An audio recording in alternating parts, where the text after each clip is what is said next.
రాజకీయాలనేవి రాజకీయ పార్టీలు అనేవి ఎన్నికల వేళ మాత్రమే. ఎన్నికల వేళ ఎవరికి నచ్చిన పార్టీకి వారు ఓటు వేసుకోవచ్చు, ఎవరికి నచ్చిన వ్యక్తికి వారు ఓటు వేసుకోవచ్చు.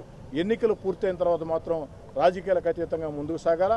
అందుకే నేను పదే పదే నా వెంట నడిచే నాయకుల కార్యకర్తలకు చెప్తూ ఉంటా, ఎక్కడా కూడా రాజకీయంగా మనకు వ్యతిరేకం చేశారని కక్ష సాధింపు చర్యలకు పాల్పడవద్దు. రాజకీయాల్లో కక్ష సాధింపు చర్యలు మంచిది కాదు.